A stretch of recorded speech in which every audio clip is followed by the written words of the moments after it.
This director was one of the few directors who actually spends a lot of time working with youth in care.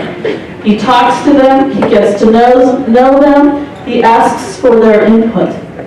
His interest in youth in care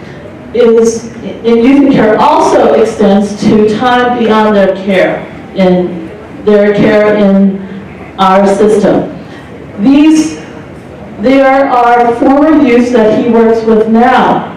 The former youth that he works with, former youth in care who are now adults, that this director works with are Jeremy Harvey, April Curtis, Antoine Turpeau, Victor Ferraro, he's a second-year law student at the Southern Illinois University of Carbondale, and he was recently appointed to a 4-year term on the Illinois Department of Children and Family Services Children's Justice Task Force, and me, the Chief of Asian Affairs.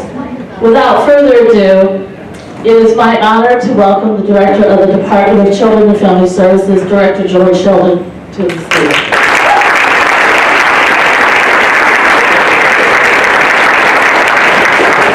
Thank you very much, and I apologize for being a little late. I got tied up on a call at the office, and those kind of things happen. This group really does seem to be getting larger, and that's a good thing. Let me just ask, how many of you work for the Department of Children and Family Services? Let me ask it this way, how many of you don't work for the Department? Well, welcome. I just really want to thank those who work for the department for the work you do every day. And I recognize that this is not, sometimes can be tough work. But I also know that no one goes into child welfare to make money. You do this because you care about kids. And I appreciate you just commenting on the number of youth in care that we've brought into the department, the number of youth in care that I've tried to reach out to. Really think about it. We designed a whole child welfare system in this country, and we never talk to kids. And who is more knowledgeable? And I'm not taking anything away from the professionals. But if you really want to know what's going on in the system, talk to a young person. Because they'll be honest with you, they'll be direct. The Asian American Advisory Council has been a consistent advocate in educating and prodding us as child welfare to enhance the services that we provide to the Asian American community. And when you really think about this nation, it is the strength of our diversity that makes the difference. I had the opportunity to go on a delegation to Southeast Asia. There were 5 of us in the delegation on the issue of international adoption, and I had the opportunity to go to Seoul, Hanoi, Phnom Penh. And what I saw in those nations was the same kind of commitment to family, the same kind of commitment to improving what they were doing, the same kind of caring. And I think more Americans need to recognize that as you go out throughout this world, that families are pretty much the same. Parents love their kids, and yet on occasion they struggle. The work of this council really is expanding on an ongoing basis.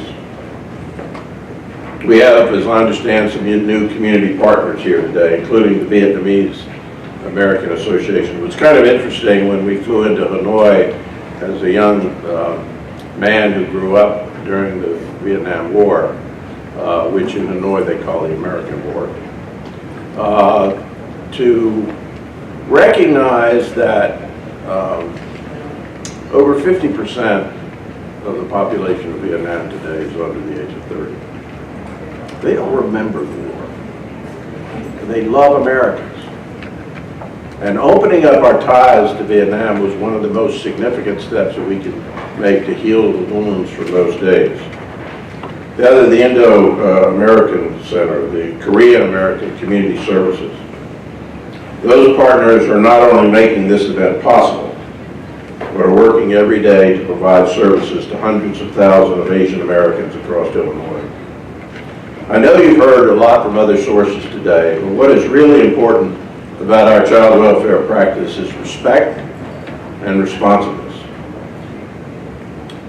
You talk about the importance of racial, ethnic, and cultural identity.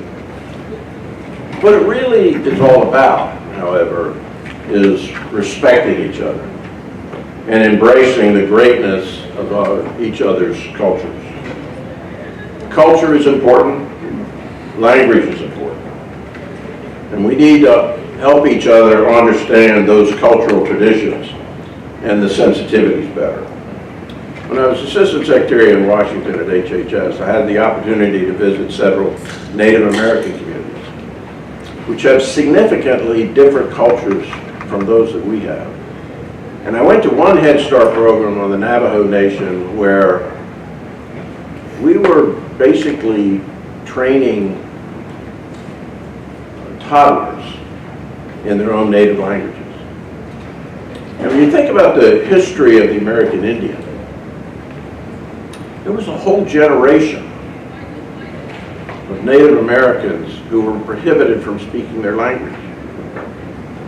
What happened in the 1800s is children were removed from their parents and placed in orphanages because the white man, in his infinite wisdom, decided that these children could not grow up in the home of savages. And what I saw in that Head Start classroom as children were learning and re-identifying with their native tongue, it was their grandparents who were there who were had the most pride in it, because they saw their culture coming back in their grandchildren. Culture that this country tried to erase for year after year. So as we try to understand each other, it is important to understand our cultural differences and our cultural diversities. And while it's important to understand those things that unite us, it is also important to understand our own self-identities. Being respectful and compassionate is fundamental. And we have to face this in child welfare as well. What might be child abuse in one culture may not be in another, as we begin to understand those cultural differences.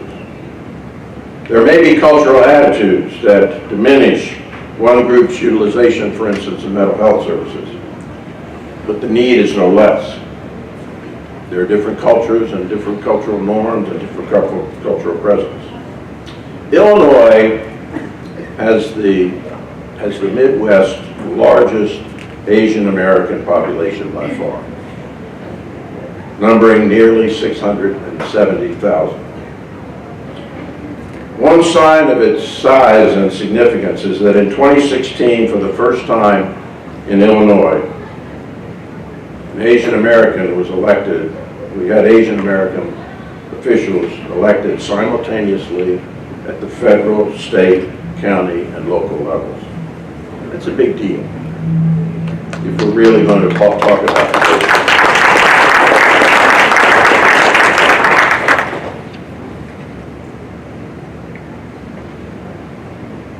In the Asian American community, there's a strong cultural emphasis on family, as there should be.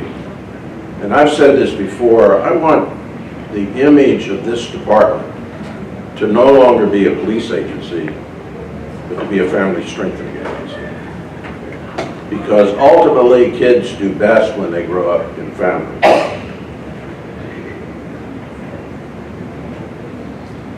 And as a child welfare agency, we have to ask ourselves, are we fundamentally helping Asian American families? Because you see, the majority, regrettably, of our contact with families in the Asian community is during an investigation. But very few children come into care after that investigation, and that's a good thing. It reflects the strength of family, and the need of providing those families with the best services we can provide. So we're actively recruiting more bilingual staff. We're working on various Asian American employment recruitment efforts to better meet the cultural needs of Asian children and families. Again, I want to highlight the important role of community-based organizations as we plan on transforming child welfare. We're working on establishing those strong partnerships. But if I have any message to our employees, is listen to each other. Be open to learning new things. We know more about child welfare today than we did a decade ago. And we will know more a decade from now than we know today. For those of you who've been in child welfare for a long time, 15, 20 years, and I'm not going to ask you to raise your hands. But think about it. A decade ago, most people had never even heard of trauma-informed care or the impacts of trauma or adverse childhood experiences on children. 30, 40, 50 years ago, what we thought was the right thing to do in child welfare was create orphanages, remove kids from their parents, and place them in an orphanage. And I would contend even to this day that it is not normal to change your parents every 8 hours. As good as those programs may have been, it is important for children to grow up in families. It is important for children to understand their culture. It is important for children to understand how to bond and understand their own culture. I am proud of the diversity of Illinois. I'm proud of the diversity of this nation. And I'm proud of the diversity of our staff, and it needs to continue. In the 2008 Olympics in Beijing, there was something very unique about the American athletes. And it was the diversity of the American Olympic team that really demonstrated the strength of this nation. And as you saw the parade of athletes at the opening ceremonies, you really could see the difference in what America is. As the parade of athletes went through, the flag bearer for the American team was one of the lost boys of the Sudan, who had spent 10 years in a refugee camp, who had been kidnapped from his home in the first Sudanese war, thought dead, almost died while in captivity, but struggled to get across the border into Kenya. 10 years later, came to this country. 6 years later, led the American team. I am convinced that the strength of this nation, like the strength of our athletics, was because of our diversity, not in spite of it. That's something we have to remember, and that's something I think.